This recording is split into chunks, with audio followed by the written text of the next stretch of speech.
Pourquoi la franc-maçonnerie a-t-elle été créée? À l'origine, la franc-maçonnerie provient d'Angleterre et d'Écosse. Elle a été créée, ou plutôt ressuscitée, dans un contexte très particulier.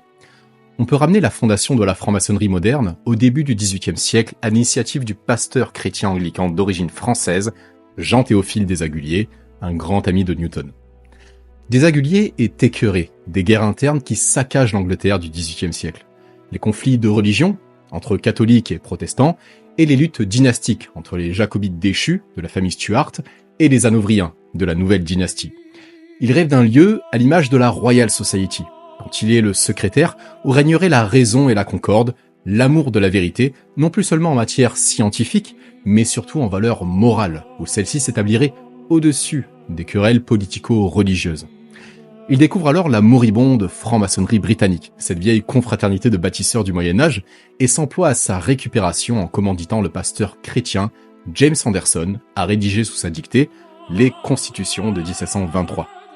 Se crée ainsi, au jour antidaté de la Saint-Jean d'été 1717, la première grande loge maçonnique, celle des modernes, en la chair de la Grande Loge de Londres et de Westminster. Et c'est précisément dans ce contexte de tension sociale, de recherche d'un havre de paix pour esprits éclairés, que la franc-maçonnerie moderne fut ainsi créée. Je suis le franc-maçon et si tu veux découvrir la franc-maçonnerie, suis-moi.